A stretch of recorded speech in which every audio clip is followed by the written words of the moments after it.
Hello and welcome back to Chest of Blades, and we just finished talking to Linnaeus and finding about the typical bad guy being the disciples of Ignatius.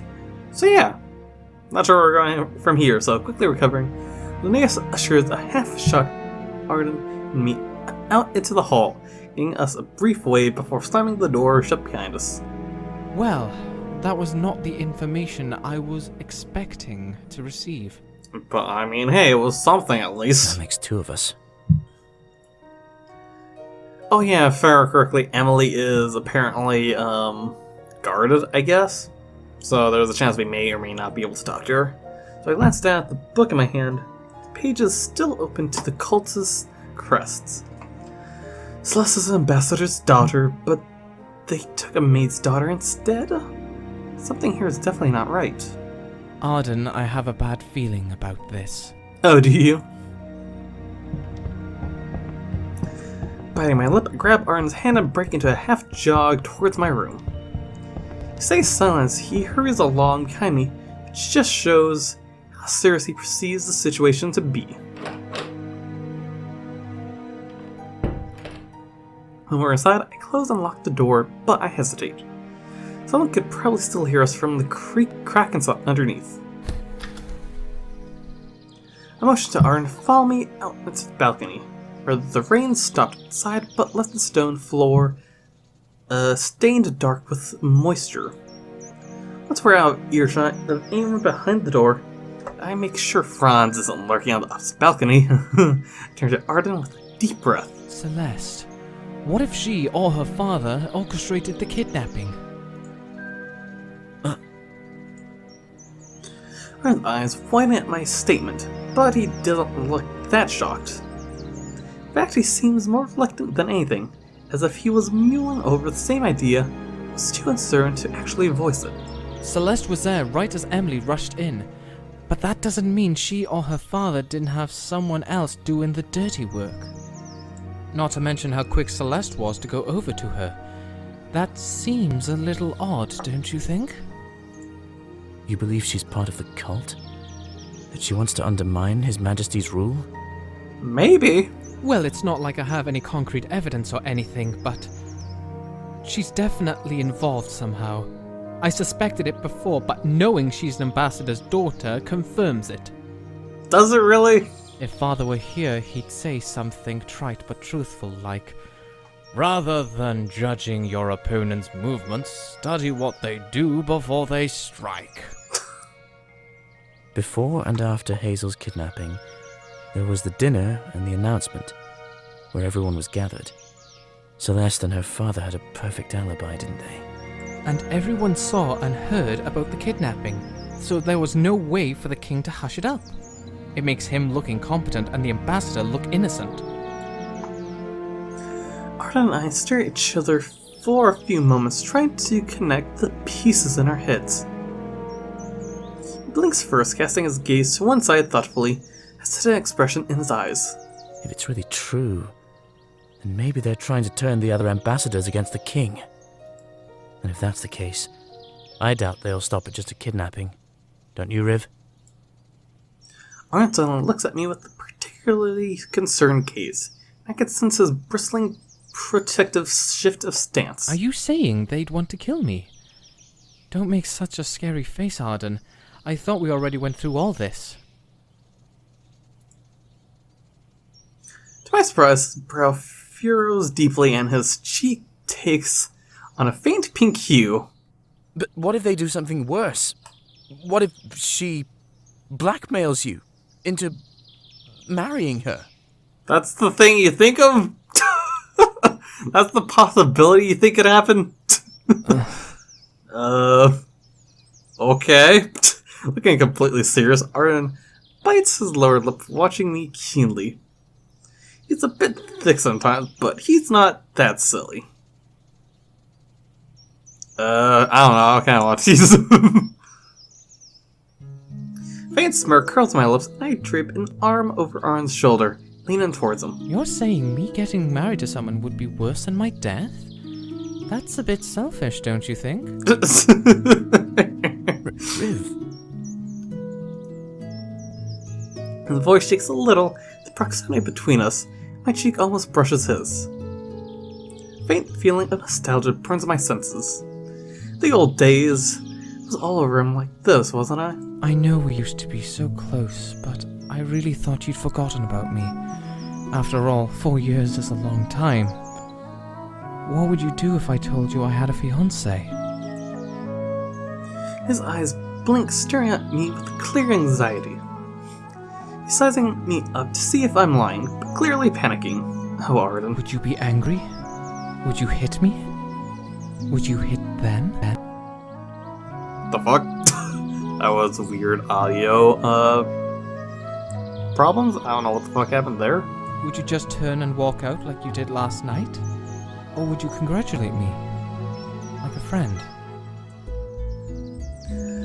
I know I'm being cruel. I didn't believe it at first, but it's becoming clear that...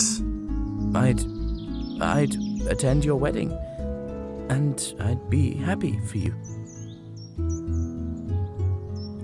Gosh, I feel for Arden. His voice is clearly strained. I don't even think he's putting any effort into it. Liar.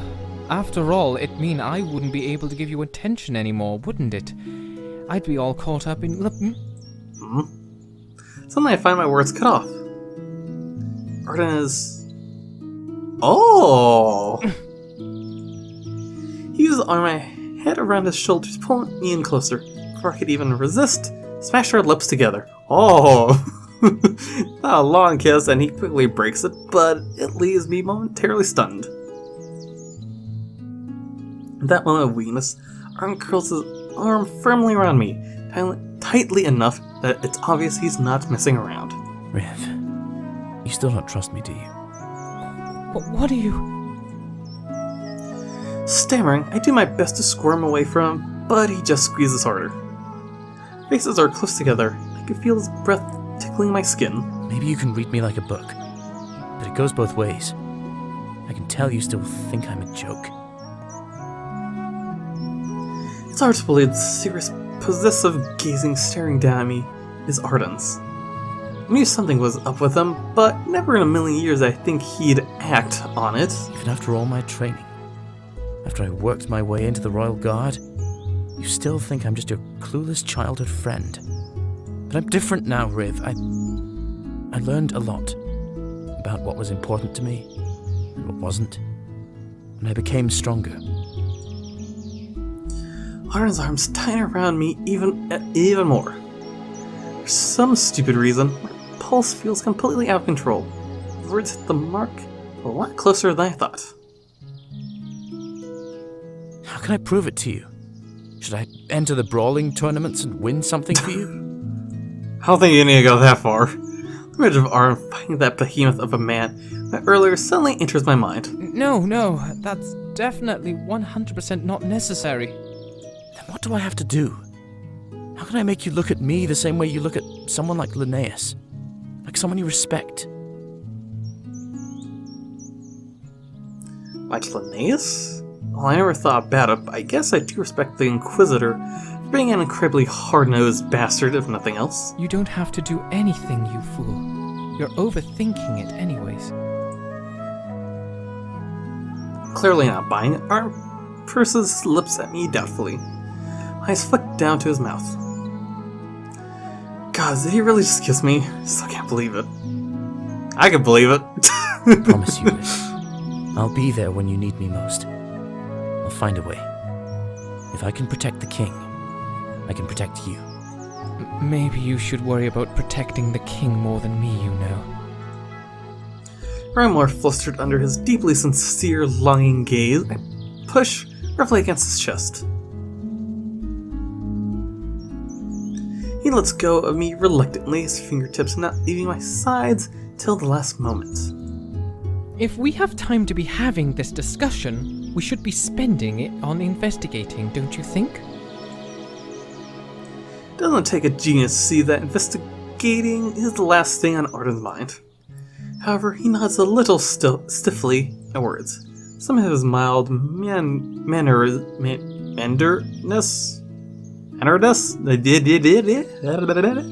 Gosh, some of his mild manneredness.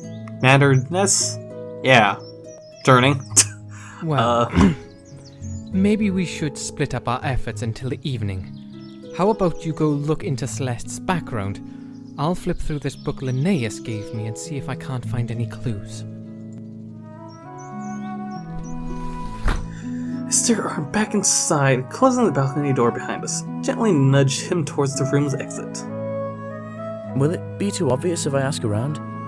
Once you realize we're onto them? Be less obvious then. Just... Don't directly ask. Just say you're interested in that you have a cousin interested in her or something. See where you're going. At the door, Arden turns back to face me, placing a hand on the frame so that I can't shovel him outside. I meant it, you know, Riv. Hmm? He stares at me again, a particularly bright glimmer in his eyes. This is definitely a side of him I don't know well. Did he get so bold? About entering the tournament. Okay. I said no. You're not fighting that rhinoceros of a man under any circumstances. Get the idea out of your damn head.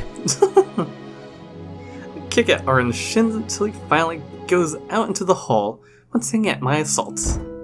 Without allowing him to throw anything else at me, I quickly shut the door and lean heavily back against it. I really can't believe it. How have things changed so much? Should have been able to push him away and give him a solid punch for doing that without asking. But for some reason, I reacted as if things were the way they were before he left 4 years ago. Stupid blasted. Growling under my breath, I sink down in the chair beside the fireplace. Linnaeus' book lies next to me, still in the same place I tossed it when we entered the room earlier. That's right, I need to figure out more about this damned cult, not worry about Arden. But really, has anyone ever looked at me like that before? It's flattering, I have to admit. I suppose I know what a smoldering gaze means now. What a pitiful specimen of a man I am. I pick up the book and reopen it to the section about the disciples of Ignatius, dutifully focusing myself back to a more coherent state of mind. As I sink back into the chair and bury myself in the lines of text, I find myself looking for something without even realizing it. Something explain why Celeste could be innocent. Doesn't make any sense, I know, but for some reason, there's an element here that doesn't sit right with me the more I dwell on this case. I can't put my finger on what the missing link is or what I'm unthinkingly glossing over. The dreary afternoon wears on as I keep combining over the pages, searching through the cult's history and previous kidnappings, looking for anything that remotely rings a bell. Ugh.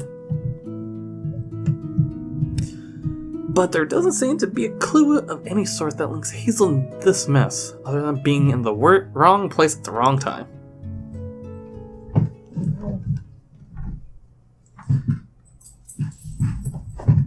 Now my dog leaves. As I scribble down a few more notes, page numbers that might eventually be useful, my eyes grow heavy. Arden. I wonder if he found anything. That silly oaf. Why should prove himself so badly? Cute. Stupid. Arden. He had a bunch of dots. Great. Sir Rivian? Emily? Doesn't sound like Celeste. That voice. Sir Rivian, are you in there?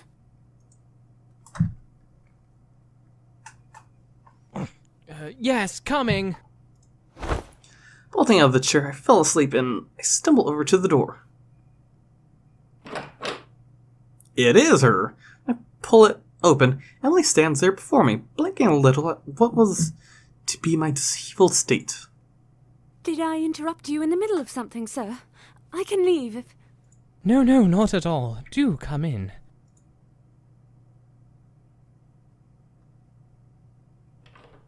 Still only half awake, I clumsily beckon for Emily to come inside. She hesitantly glances around for a moment, her eyes soon flicking back to me. I was instructed by Sir Arden to come speak with you about Miss Celeste. Oh. Well then, okay, so he told her to come to me, huh? I believe he got past his jealousy. Now send a woman to my room. It is true. I thought it rather curious that she was so eager to help me. Ladies of her breeding rarely stoop to dealing with servants. I mean, she could just be a kind woman that just want help. By her words, Emily doesn't sound particularly accusing, but instead a little sad. She also whispered something to me before you came over, sir. And what might that be? She said, I know who the culprits are, leave it to me. I didn't know what to think of it, but if it's as you say and she's truly hiding something... Emily bites her lip, turning her head to one side hesitantly. I just want my Hazel back, but I don't know if I can believe that Miss Celeste is involved like this. If only we just had a little bit more to go off of. Emily, is there anything else you can tell me? About Celeste or the kidnapper, or about Hazel? For a brief moment, Emily's eyes go wide. There's an undeniable tense guard strain in her expression, but she quickly hides a tugging a strain of her hair behind her ear, shaking her head with a dubious frown. I have already told all I can. I'm sorry, sir. I never meant for any of this to happen. Her voice quivers so slightly, and I glimpse the dark circle under her eyes as she raises her head to look at me. This poor one is definitely hiding something. The fact that she won't tell me, even for Hazel's sake, means it has to be very serious indeed. Sighing quietly, I start to move back to the door when Emily suddenly perks up. Oh, but there is one thing. I heard that you were looking for a silver key earlier. You happen to have one? Yes, I was... Wait, do you know what the key was for? Emily purses her lips together, thoughtfully tracing a finger along her cheek. I'm afraid I've only been in this castle since His Majesty started preparing it for his guests about a month ago. I don't know of any missing key, unfortunately. However, I can tell you that all the keys to the rooms here are made of brass. A silver key. That must be for something outside the castle, or a hidden passage we weren't told about. Oh. Is that so? I murmur under my breath. I feel my heart suddenly start to beat faster. That key has to lead to wherever Hazel's been kept. There's no possibility this is a coincidence any longer. Emily, do you know where Arden is? I need to see him. Yes, I just left him before I came here. He said he was going out into the garden to clear his head. I hurry to the door, smoothing back my hair with one hand and straightening my jacket. Many thanks. Have a good evening now.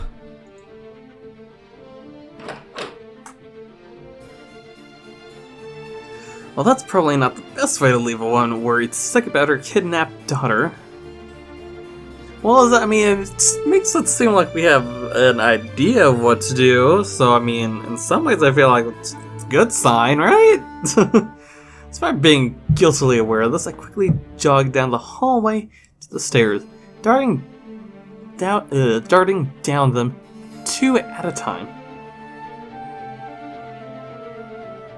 The main hall is dark, and for the first time I realize how late it must be. Damn it, the last thing I wanted to do was skip dinner. No time to worry about that. I scold my selfish inner monologue and across the huge hall, heading towards the exit to the garden. If Var and I could find this passage, or ask someone who might know, could have Hazel back by tonight. On the garden, I delve into the hedge maze, wandering around while impatiently searching for a familiar head of red hair. Arden! Arden, where are you?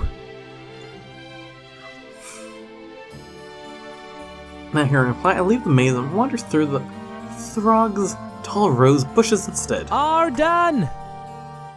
Damn. Did he leave already? Riv! Over here! Okay, seemed like he found something, because that's odd that he's whispering. Whisper, a loud whisper comes from nearby.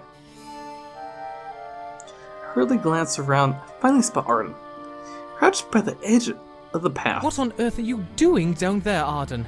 This is no time to be playing with ants. I draw close, he suddenly grabs my arm and pulls me down beside him.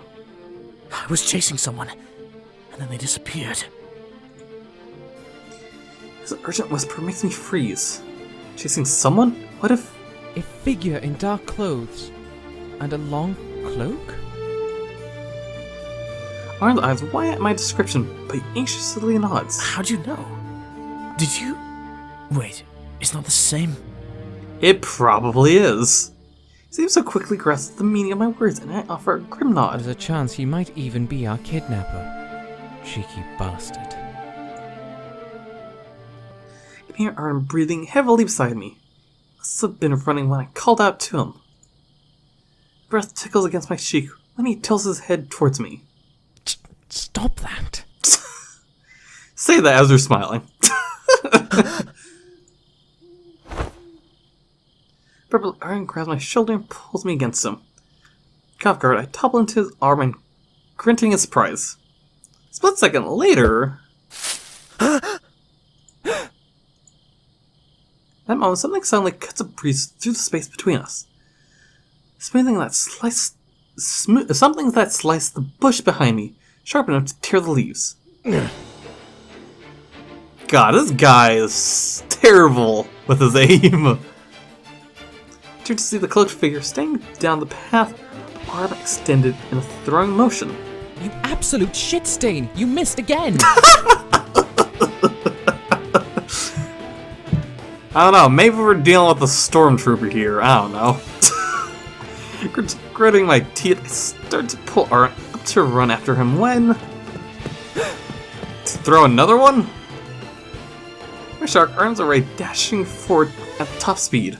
Figure can't even bolt before Arden reaches him, swiping at with a suddenly unsheathed blade. Cloaked figure pulls out a rapier from his waist, just in time to parry Arden's swing. Arden, what do you think you're doing? My voice catches in my throat when I glimpse the expression on Arden's face. Eyes are burning with a cold vengeance I've never seen before. A shiver runs down my spine reflectively, I clutch the grass beneath my feet with trembling fingers. Two figures keep swiping, parrying at an incredible pace, both on complete offense. Fast. The shadowed attacker's voice comes in a grunt as his aims a low swing to Arden's hip. Well, I think we know who's winning. Before it even comes close, Arden catches it with his own blade, shoving the assassin away. When I throw you in the dungeons, you'll wish you'd never been born. A voice I could barely recognize comes from Arden's lips. His long sword suddenly cuts through the air and a flash of red stings my vision. Okay, I was worried he got stabbed. So I guess the pain comes from the cloaked assassin and he stumbles back, clutching his side. Arden, don't! Ignoring me, Arden brings his blade down in a huge swing. Ignore me, Arden brings his blade down in a huge swing. The assassin lifts his own just in time to block it. I see the figure's hand trembling as he fights the pressure of Arden's long sword with his much thinner rapier. Stumbles back and Arden rains down a succession of blows onto him, which the man barely manages to parry in time. He's really putting pressure on him. Soon their blades cross again, but this time the assassin can't pull away from Arden's sword. This goes any longer, he's going to...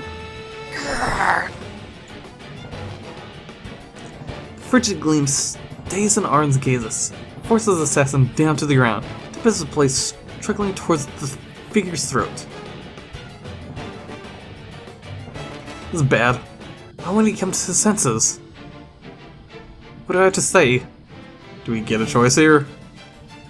Arden, you're not a murderer. That isn't the Arden who I... Hesitating, Arden glances over to me, a strained look on his face. His gaze is uncertain, almost lost. Oh. Suddenly the assassin springs off the ground and starts dashing away. How can he even run with his side injured like that? Don't let him get away! I hurl my weight forward into a sprint, grabbing Arden's arm, pulling him with me. His ragged breath echoes in my ears as he runs beside me, still clutching his sword. Riv. I'm sorry. Don't apologize now, idiot. We just need to catch him. Arden's head lowers slightly, his lips curled in a grimace. Our lips crunch in the ground as we race after the figure darts into the hedge maze. Suddenly he sharply rounds a corner and we lose sight of him. Ah, goddamn, we'll lose him again. There aren't that many paths he can go down. We reach the same corner as the path splits in two in front of us. I'll go left. Standing determined, Arden unhesitantly disappears down the left path. Just go into side without me then. Grumbling, I run down the right path, weaving through the tight maze. See splattered the... Oh, we found him! So I see splatters of blood on the ground beneath my feet. Must be the right way. Panting, I force myself to run faster, following the crimson trail. Finally, I emerge into a small clearing. Ha! So you've surrendered, is that... A victorious declaration trails off. Before me lies the cloaked assassin, but there's a large pool of blood beneath him. A thick, dark gash in his back. What? How? Someone killed him? Suddenly, I slowly approach his body. Send it prone, my boot doesn't elect any movement. He's definitely dead. Hurried footsteps suddenly rustle from behind me. Tensing, I sharply turn towards him, bracing myself. This Arden who rushes forward, his teeth gritted together. Riv! His eyes flick from my face over to the slumped figure. Look of horror quickly overcomes his feature and he takes a step back. I found him like this, but there was no one else here. Because he got stabbed in the back, so it definitely wasn't Arden who killed him, so Arden slowly approaches the assassin's body, kneeling down beside him. I unthinkingly hold my breath, praying blade doesn't suddenly come swiping at Arden's heels. Instead, the corpse stays unmoving as Arden turns the figure onto his back. He's been stabbed in the chest. The blade must have gone straight through him. Morbid awe in his voice, Arden examines the wound on the assassin, eyebrows knitted together. Poor bastard. How did he get so caught off guard? I didn't even hear a scream. Baffled, I crouch beside Arden. Strong stench of blood makes my stomach shift. I force a sense of nausea back down. I think I'm fucked up word, I whatever. don't understand either. Nauseous? There's no one else out here. Unless it was someone who knew him. Or who knew he would be in the garden. Taking a sharp inhale, Arden reaches into the figure's hood, peel it back. I don't recognize his face. Maybe some hired goon who got mixed up in all of this? Maybe. But he fought like a professional. Not like your average hitman. Arden sinks back onto his hunches, his eyes closing as he lets out a slow sigh. If I had just captured him then, it would have taken one kick to disable him. He barely slides his blade back into his sheath at his side, then balls his fingers into fists. I can tell that he feels responsible, and the look of guilt in his eyes tugs at me uncomfortably. Now listen, Arden. It wasn't your fault. The heat of the battle gets into the best of us and all that. I'm sure it would have happened to me too, but I never got into fencing. Besides, if we'd captured him and he was still the target of whoever did this to him, wouldn't they stab us too?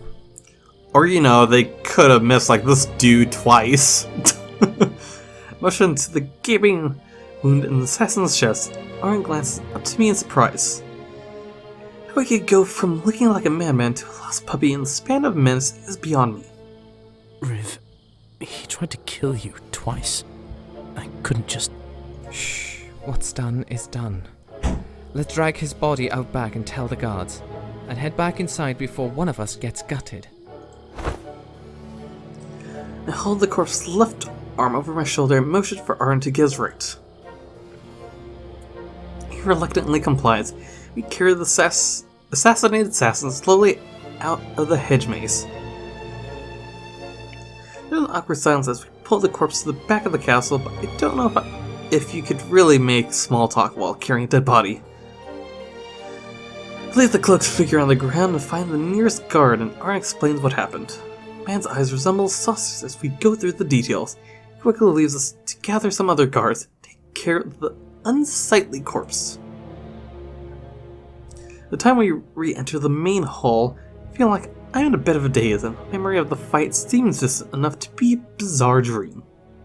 I'm sure they'll keep it hushed up. Last thing they want is for the guests to panic, you know? Oh, there's still the blood and all that they'd have to clean. Arden suddenly winces, his hand jerking it to his abdomen. The clothing is splattered with blood, but I figured it was the assassin, not his. Oh, so he stabbed him. I didn't see you flinch during the fight. Well, I mean, that's the great power of adrenaline. You're not supposed to show it, Riv. Besides, it's just a scratch. He takes his hand off his shirt, but I can see a long cut on his chest. Now that's the excitement's worn down. He's probably in quite a bit of pain. Why didn't you say something sooner, you damn fool? Come on. Clicking my tongue angrily, I hold his arm around my shoulder and pull him towards the stairs. I didn't know you'd play my nurse, Riv. Sounding a little woozy, but clearly happy, he snickers and leans his weight against me. I grumble under my breath and guide him up into the hallway, hoping he's not dripping any blood onto the nice carpet as we walk along.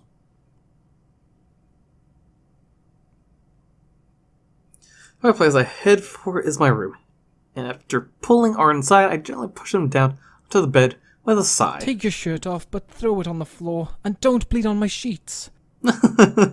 Oh, thank you. I mean, depending how big of a wound, maybe you won't. Arden chuckles and replies while I search the room's drawers for clothes and something to use, bandages. Grab the small basin of water that servants must have filled while I was out.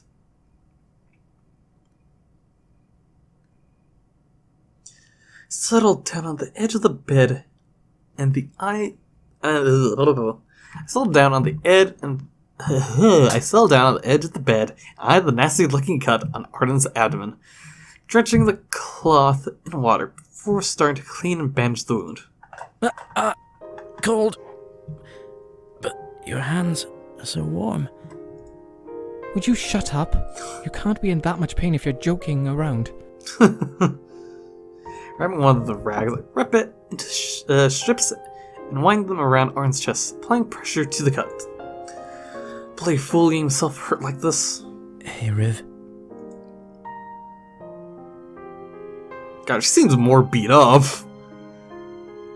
Arden's voice sounds a little more solemn, and I glance from my work to see him gazing at me from the pillows, his eyes heavily lidded. I'll do better next time. Keeping you safe. What do you mean, do better? You saved me from getting a knife in my skull. I think that's plenty. Shakes his head, frowning lips pressed together in an unsatisfied way. It was too close. He wasn't skilled with throwing weapons. Otherwise, Is that why he missed twice? But gone so close. As he trails off, I finished tying the makeshift bandages around his wound. Hopefully that'll hold for now. It wasn't too deep, thankfully. Stop spouting nonsense. If it had been anyone else, I doubt they could have reacted as fast. Lucky me, I have a royal guardsman to keep me safe.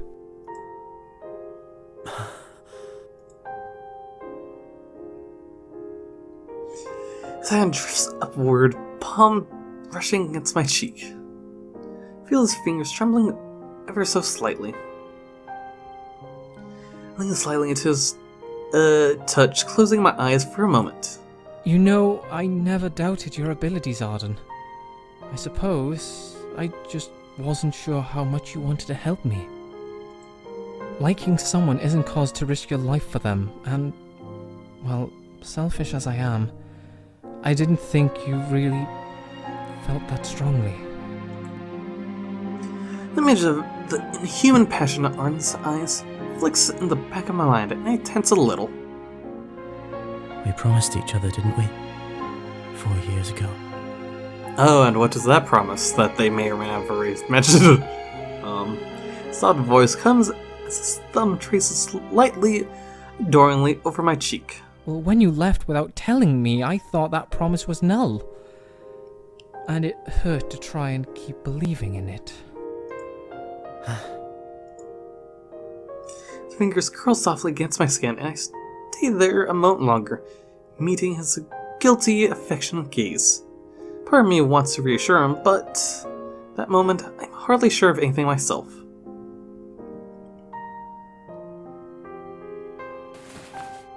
Finally, I slowly pull away and rise up from the bed, pulling the covers over Arden's lower half and stretching my arms. You might as well rest here. I'll be over by the fire, going through this stupid book again. Pick up the tomb Linnaeus gave me from the foot of the bed, walking around to settle back into the chair I fell asleep in earlier. I feel Arden's gaze following me, but eventually I hear him shift slightly and nestle into the bedsheets. He's probably having weird thoughts, like this pillow smells like Riv, or something equally repulsive. Well, I mean, he likes him, so I mean, can't stop him. So I sighed to myself and start flipping through the book's pages again, listening to the sound of Arden's rhythmic breathing. Eventually I drop back off into a doze, curled up in the chair. My conscience strips off. I see something strange in my mind's eyes. A large wound on the assassin's chest. What kind of weapon could cause something like that, I wonder? Oh, well, maybe the guards will figure it out tomorrow. Till then, hopefully nothing else happens. Hopefully.